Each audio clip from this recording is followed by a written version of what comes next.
he just sends it here for almost a quarter lap. 28 miles an hour And that's into a pretty a headwind. Yeah, heavy headwind here too. Hey, what's up, guys? Welcome back to the channel. With me, my nemesis from Thirsty Bear, Blaine. Welcome to the channel. Hey, thanks for having me, Jeff, here. The studio looks great. Like what I did with the place? Oh, it's fantastic. Bikes are great. I almost didn't recognize you when you pulled up because you weren't wearing, glasses, helmet, and kit. That's the typical for cyclists. They don't really kind of look at them. You're like, Can you go wow. back to your car and change into cycling kit for me, just so I know who I'm talking with right now? I did bring a kit. I got a speed suit. We'll go do some laps. I lost Alviso again. Might be time just to hang up the cycling shoes. There are 2 more races in the season. Redemption races in the season. But you guys just put together such a good race on Thirsty Bear. You guys always do. It's you and Jerome, and you guys seem to have this team dynamic so worked out where Jerome's the sprinter, and then you also have a good kick, but you are more the breakaway rider. Do you guys have come in with any understanding? Because you guys just seem so cohesive. It's just going after opportunities that arise and just animating early on, and then kind of resting and getting ready for the sprint to, however that unfolds, whether you're still in there or any of the other guys, and those last few laps really just to get Jerome to the line in front of everybody else. If you're not off the front. Let's talk about who was there. Let's talk about the course. You guys know Alviso. This is our weekly practice crit. The teams are actually, there's no surprises there either. It's San Jose, Thirsty Bear. It was you and Jerome. We had Matt there. We had Max there. A bunch of other hitters. But you guys know me. I'm looking out for Thirsty Bear. Yeah, always. Okay, so before we get into the race footage, I wanted to quickly thank the sponsor of this video, and that is Gainful. Gainful is a sports nutrition company, but here's how they set themselves apart.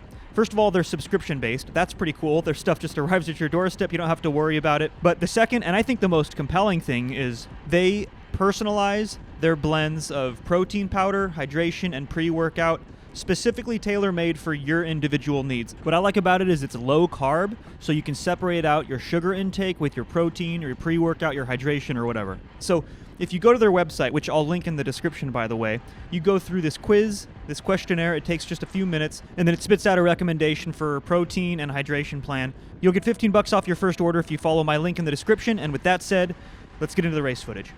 Okay, so we are almost halfway through this race. And honestly, I have been a lazy sprinter up to this point, sitting in the wheels, saving energy. And if it were up to me, I would go all the way until 200 meters to go, just sitting in the wheels. Yeah, you just want to sit in the back and we can have an ice cream or popsicle or something and just let everybody else do the work in the race. But sounds good to me, Blaine. If you want to wait for 200 to go, man, that is my dream scenario as a field sprinter. But you guys never make it that easy on me. So now you have Jerome off the front, your teammate, putting the pressure on. So now it's time for me to get to the front, do a pull. You saw San Jose missed it, so that was Brian who just pulled off the front. And now who's this rider in front of me? This is a new guy. So this is Donald. Seen him on some of the morning rides and whatnot. It's got a pretty good motor and can definitely take some hard pulls. He just took an honest chase back pull, which I am very happy with, because he has an interest in bringing that group back just like I do. So I'm going to get on the front and take a pull here too. But the timing of my pull is fantastic here because, first of all, look who's in my wheel.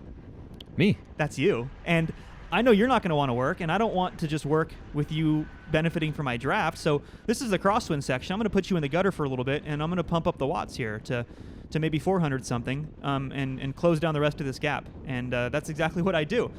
And I know what's coming. It's coming. It's coming. Dude, I know that you're going to attack before you know you're going to attack, Blaine. In this case, yes. And you can see I'm looking back. Preemptively, my watts are already up because I know this is coming. Because this is what you do. This is what you're great at. And you're putting the pressure on. And this one's painful, man. My heart rate's already at 166. You're forcing this constant, sustained 500, 600, 700 watt effort out of me. And this is the game plan, right? This is why Thirsty Bear, you guys are so good at putting the pressure on the Alviso field. Yeah, so there it was just get you in the wind and have you put out your watts. And I'm not closing this down. This looks so painful. And this is exactly the reason why you did it. And I wasn't quick to respond because I put in that pull before. So this is a great move. You also pulled out Matt. And who is that behind Matt? Is that Max? That's Max. Yeah, so we have a good little foursome here that, if we start working, could go pretty far in this race. That's a big if, though. If we start working. If we start working.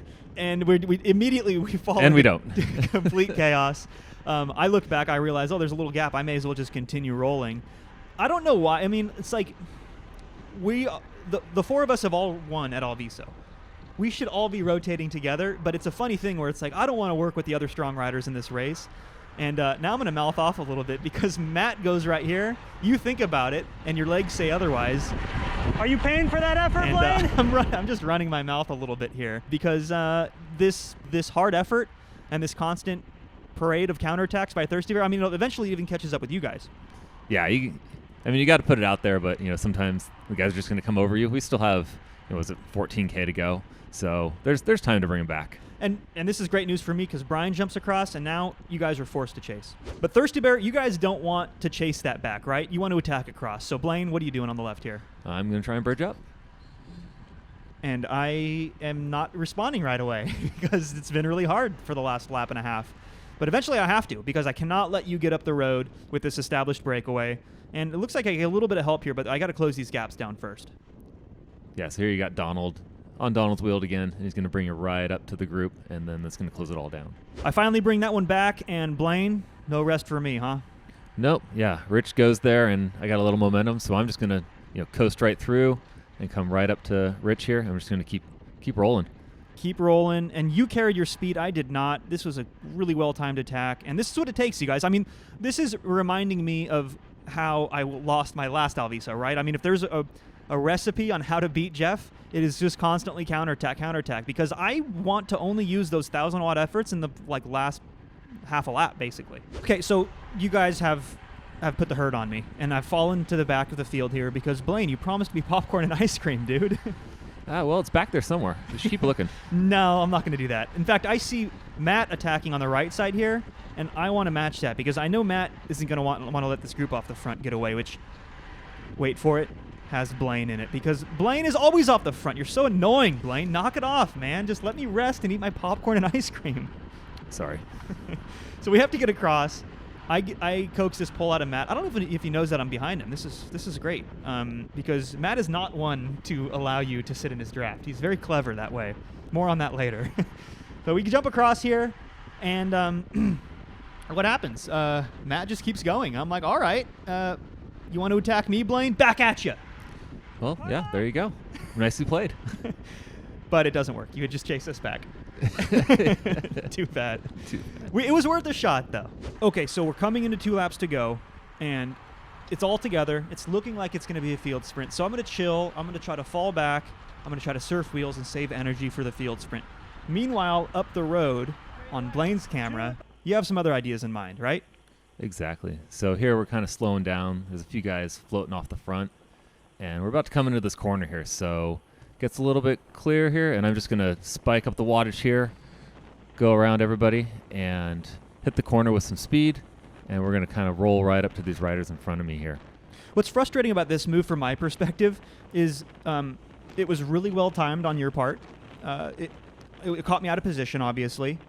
You're bridging up to a ready-made breakaway with slowing riders on the front of the peloton, so it kind of everything fell into place for this move, which is what made it so great. And now you're up in this group in this move, and you guys are just going to fall into rotation. And let's take a look at what's going on with me back in the peloton.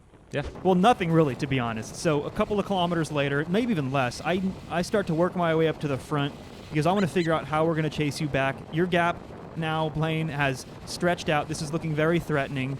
And what are you thinking up the road? We're putting down the power, but back here seeing this is exactly what you want to see. Just disorder, guys not really pulling. There's some attacks going through, but there's just no organization, and that's where the break really starts to get away. Totally. And you can see I'm doing this big effort to try to bridge across to this first chase group, but there's riders already attacking from there. They're getting dropped back. It's just like Blaine said, it is just totally in shambles. So this is rough, and with 2,800 meters to go, we're coming through 1 lap to go, and I'm looking at this moment, I'm like, okay, well, it's now or never. I have to try to chase this back. So in the tailwind here, I put my head down. I do this really, really hard pull, knowing that I have to make this commitment and effort and energy now, because if I don't, then either you're gone, or I have to make this commitment and energy later on, and that will greatly affect my sprint. Yeah, so this looks great, setting up Jerome just to kind of follow your guys' wheels while I'm just, dragging you guys on and making you do work. And I wanted a pull but instead I get a counterattack by Matt, attempting to bridge solo, but unfortunately he just doesn't quite have the strength to make it all the way across. And he also doesn't have the strength to drop me because I am a stubborn guy, and I am not going to let Matt just get across. And I think this move was a little bit short-sighted. Here's why. I took that blistering pull. I'm at 179 beats per minute. This is almost max heart rate for me. I just rage chased Matt back, though. But if Matt would have just rotated one pull, he probably could have coaxed another really hard effort out of me to close that down. Because look, Blaine, you're right there. Yeah, you guys were pretty close. I was cross-eyed by then. You know, I knew you were close, but I didn't know how close you guys were. So we could have made it. I feel like if Matt just did one pull and then elbowed me through, he could have made it across. Instead, here goes Brian. Brian kind of sat in and waited for that chaos to unfold, and then he just jumped right across to you guys, and that was pretty much it for me, to be honest. I kind of want to see from your perspective how this finish played out. Do you want to jump over to your camera? Yeah, let's see it. And look who came across. So you guys remember, this is where we left off for my footage, and now this is Brian coming across. You have to follow this move. This is the hill you die on, right, Blaine? Yeah, he came by and jumping on his wheel. That was painful after half a lap open in the wind there. So now I'm just trying to recover as much as I can here before we make this final turn in. And I'm looking back. I'm trying to see where the field is, but there he chicken winged me to come through, but it's like, no, not gonna happen, bro. Not gonna happen. No. Yeah. So you're thinking about the sprint now, but you still have 750 meters to go. Are you looking back and checking the gap back to the field? Because Matt and I don't want to lose this race.